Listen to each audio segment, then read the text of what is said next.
No mundo o quê? Será que tem mesmo?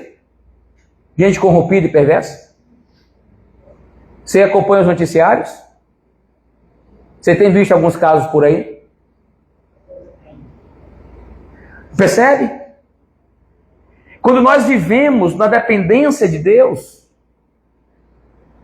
Deus ele vai efetuar o querer e o realizar.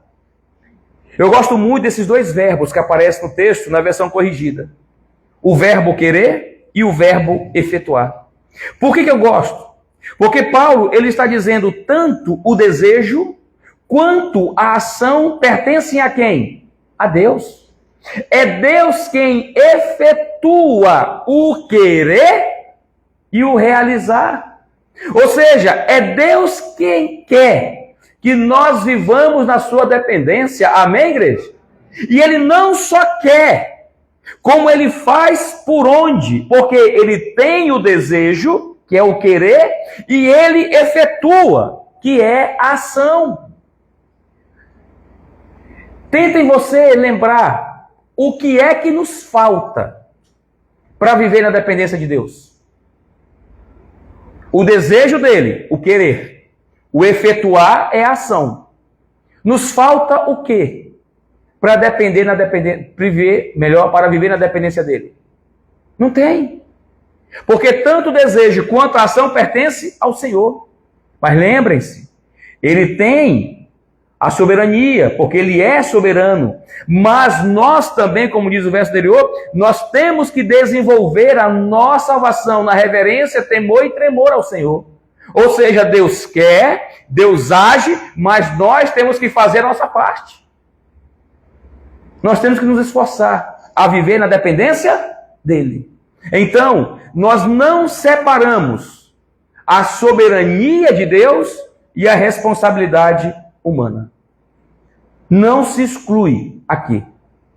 A vontade de Deus é que sejamos obedientes a Ele, na presença ou na ausência de pessoas.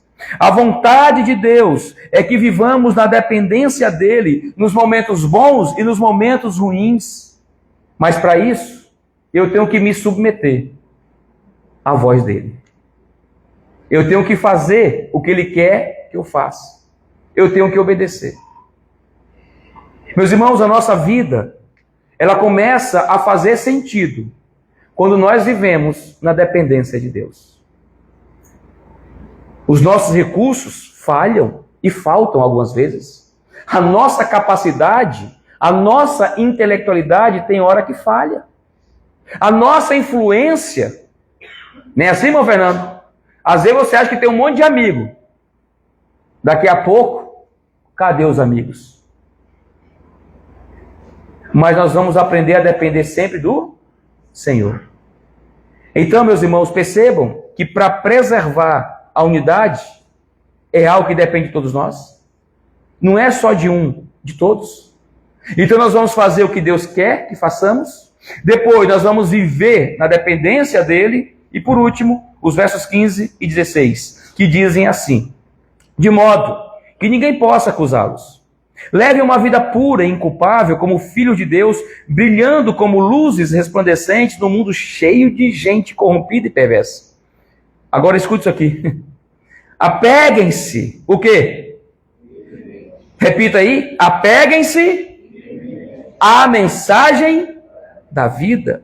Então, no dia em que Cristo voltar, me orgulharei de saber que não participei da corrida em vão e que não trabalhei inutilmente. Nós vamos fazer o que Deus quer que façamos. Nós vamos viver na dependência de Deus. Terceiro, nós vamos agir diferente do mundo.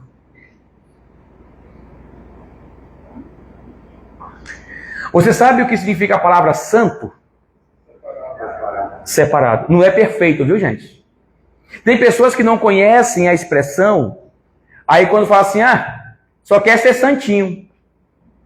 Tem até aquela frase assim, santo do pau, não tem? Tem ou não tem? Tem. É porque a pessoa acha que santo, a palavra santo, é perfeição. E essa palavra, na língua grega, ela mais nada quer dizer Alguém que foi separado. Ou seja, a igreja, você e eu, nós somos separados do mundo para servir a quem? Ao Senhor. Porque nós somos propriedade exclusiva de Deus. Então, meus irmãos, percebam uma coisa. O nosso comportamento, a nossa conduta tem que ser diferente. Amém? Eu falo a você que eu me entristeço quando eu ouço noticiários aí de crente escandalizando. Não sei se vocês viram, um pastor foi para um motel e morreu. Vocês viram isso aí, não? Tem que ver mais notícias, viu, gente? Ajuda. Um pastor foi para um motel com uma irmã da igreja. Foi. O pastor infartou, ó. Não ri não, o negócio é para chorar mesmo, não é para rir não. Eu estou contando assim, mas não é para rir não. Passou os dias, aí chegou a hora da irmã se defender. Estavam orando, irmã Sumica. Uma campanha de oração, ela falou.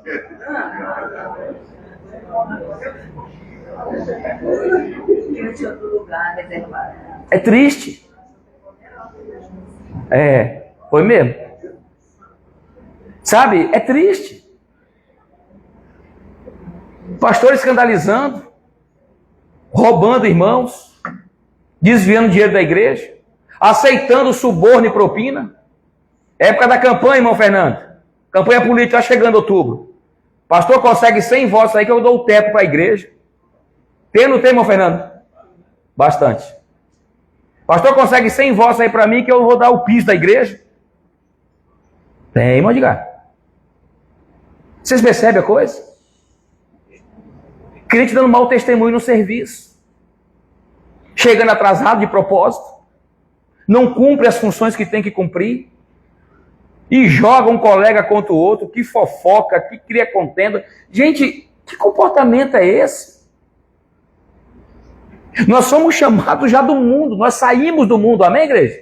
Jesus disse que nós não somos, nós estamos, mas nós não somos. Ele diz que nós somos a luz do mundo. Ou seja, quem é o referencial para o mundo? É a igreja. É a igreja. Como é que eu vou viver falando mal do outro? Criando contenda, com o meu patrão eu não vou ter um relacionamento saudável, com o meu colega de trabalho é com confusão, com complicações. Como? Paulo ele está dizendo claramente aqui que nós temos que agir diferente. E aí, meus irmãos, o versículo que o Bom Martinho leu, eu pedi para ele repetir, porque o verso 14 é incrível. Ou seja, aqui nós temos que ter um comportamento diferente quando Paulo diz assim, ó, façam tudo sem queixas, nem discussões. Tem alguma tradução diferente da nossa aqui? Fazei tudo sem murmuração e contenda.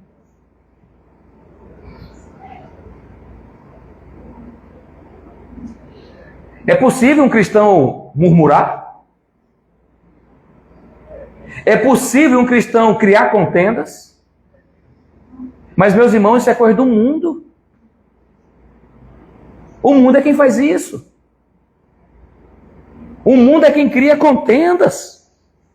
Ah, porque não gosto de tal pessoa, eu crio contenda dela com outra pessoa. Ah, porque essa pessoa me repreendeu, eu não gostei da repreensão, vou criar uma contenda. Ah, tudo que eu vou fazer é murmurando, é reclamando. Deixa eu perguntar a você, a contenda é pecado? Deixa eu lembrar vocês, lá em Provérbios, há 6 coisas que o Senhor odeia, e a 7ª ele abomina. Qual é a 7ª coisa que o Senhor abomina? Quem cria contenda entre irmãos. Ah, pastor, o irmão está mentindo, está adulterando, está roubando, está em pecado. Mas quem cria contenda também está. Quer ver uma outra? A murmuração é pecado ou não? Você sabe por que foi que Israel ficou 40 anos vagando no deserto? Porque murmurou.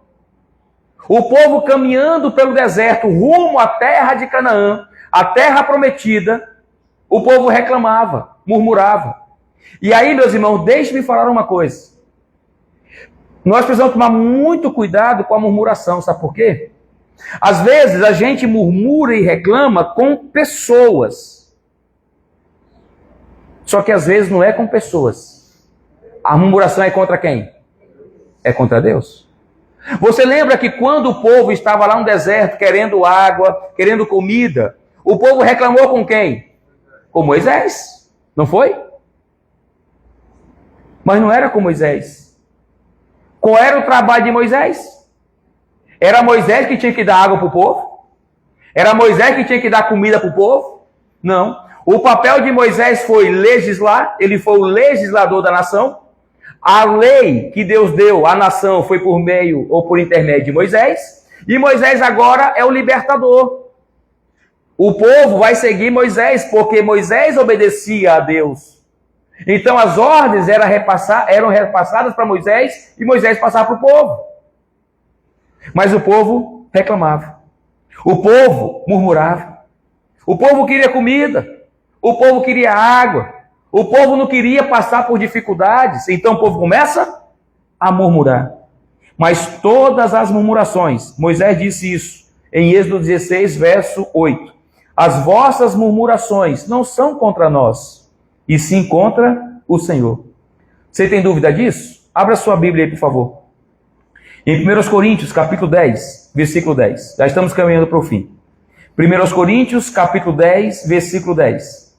Porque Paulo vai chamar a atenção aqui dos coríntios.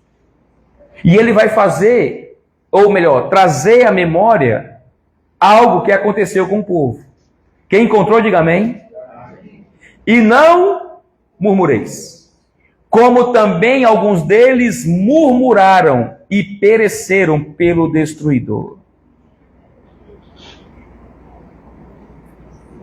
Meus irmãos, todas as circunstâncias da vida devem ser aceitas com alegria. É fácil? É não. Mas a Bíblia diz que todas as coisas cooperam. Todas as coisas. Todas. Não aquilo que eu quero, mas todas as coisas cooperam para o bem daqueles que amam a Deus. Olha o que Paulo escreve aos Filipenses no capítulo 4. Abra sua Bíblia, por favor. Filipenses capítulo 4. Veja se Paulo não aprendeu isso aqui na prática. Do verso 10 ao 14. Filipenses 4, 10 ao 14. Encontrou? Diga amém. Como eu me alegro em quem? No Senhor. Por vocês terem voltado a se preocupar comigo. Sei que sempre se preocuparam comigo, mas não tinham oportunidade de me ajudar. Olha a compreensão de Paulo. Não digo isso por estar necessitado, pois aprendi a ficar satisfeito com o que tenho ou com o que quero ter. Esse é o segredo da vida, meus irmãos. É estar satisfeito com o que tenho. Verso 12. Sei viver na necessidade e sei também na fartura. Aprendi o segredo de viver em qualquer situação, de estômago cheio ou vazio, com pouco ou com muito. Posso todas as coisas por meio de Cristo que me dá forças. Amém, igreja? Esse é o segredo. Aprendi a contentar-me com o que eu tenho. Toda pessoa, grava isso, toda pessoa que não se contenta com o que tem é murmurador. Ela nunca está satisfeita com o que já tem, ela quer ter mais. E Paulo disse, eu já aprendi o segredo. É um segredo. E ele revela o segredo. Eu aprendi a viver contente. Meus queridos, reclamar, murmurar, resmungar é um ataque direto à soberania. Não do país, mas de Deus. Reclamar, murmurar é um ataque à soberania do nosso Deus. Porque tudo que acontece conosco é por permissão dele. Às vezes, a gente não consegue entender isso. E não conseguimos por quê? porque nós não queremos fazer o que Deus quer que façamos. Nós não conseguimos porque nós não queremos viver na dependência do Senhor. E muitas vezes estamos agindo como o mundo age. Paulo já disse que essas pessoas são corrompidas. E essas pessoas são perversas. E eu lhe pergunto, o mundo vai olhar para quem? Se não para nós. Eu confesso a você que eu não fico zangado quando alguém do mundo começa a criticar comportamentos errados de certos crentes. Por que eu não fico zangado? Eu fico zangado quando vem calúnias. Porque calúnia é algo infundado. Agora, uma pessoa que aponta, olha, o pastor fez isso aqui de errado. Sendo que eu fiz, como é que eu vou ficar com raiva, Marinho? Se eu fiz o que é errado. Eu não posso ficar com raiva.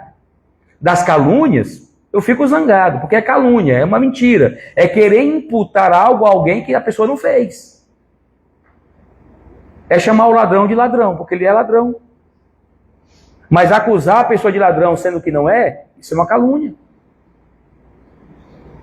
Nós somos a luz do mundo, meus irmãos. Jesus já nos tirou do mundo, amém? Nós estamos no mundo, mas nós não somos do mundo. Então, o nosso caráter tem que ser diferente. Em casa, na igreja, no trabalho, em todos os ambientes, na escola, na faculdade. Nós temos que ser diferentes do mundo. Porque Paulo diz exatamente isso. Nós temos que brilhar como luzes resplandecentes. Nós temos que levar uma vida pura e inculpável. Essa palavra inculpável é assim, ó. Podem até caluniar alguém, mas não tem provas que essa pessoa fez o que é errado. É uma pessoa inculpável. A gente precisa ter uma vida pura. Amém, igreja? A gente precisa ser inculpável.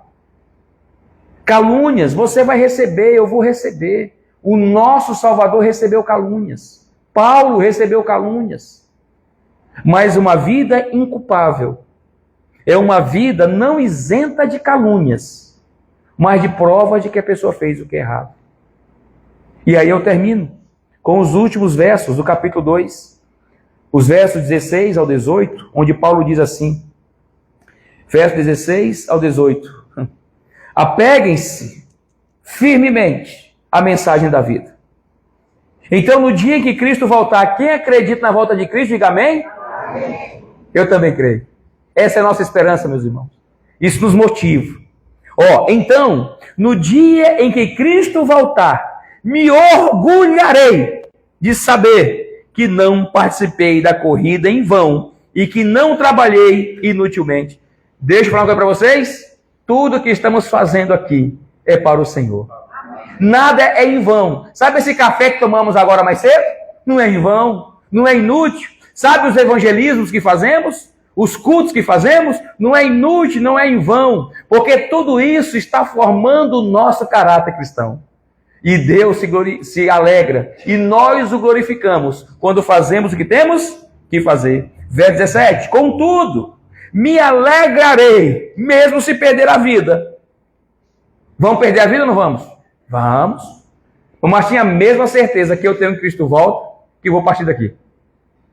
Agora, olha o que ele diz depois. Entregando-a a Deus como oferta derramada, da mesma forma que o serviço fiel de vocês é uma oferta a Deus. E quero que todos vocês participem dessa alegria. Sim, alegrem-se e eu me alegrarei com vocês. Meus irmãos, se tem uma coisa que me alegra como pastor, é ver minhas ovelhas bem. Me alegra. Porque a gente ora todos os dias. Senhor, abençoe cada um. Dê sabedoria. Ajude em suas decisões, em suas escolhas. Ajude-os. Momentos difíceis, Pai, acalma o coração, a mente. E quando a gente vê os crentes firmes, obedecendo a Deus, não é a mim, gente. É obedecendo a Deus. obedecendo a palavra, vivendo diferente do mundo. Ah, meus irmãos, isso chega a dizer assim: tudo que estamos fazendo, nada é em vão. E que Deus seja glorificado na nossa vida. E que nós, como cristãos, venhamos preservar a nossa unidade cristã. Porque nós somos uma família e temos o mesmo Pai, que é o nosso Deus, o Todo-Poderoso. Amém? Vamos orar? Convido você a colocar-se em pé. Após a oração, nós vamos encerrar a transmissão. E você que aqui está poderá fazer suas perguntas, tirar suas dúvidas e também expor suas contrariedades. Oremos. Senhor nosso Deus e Pai, obrigado por essa série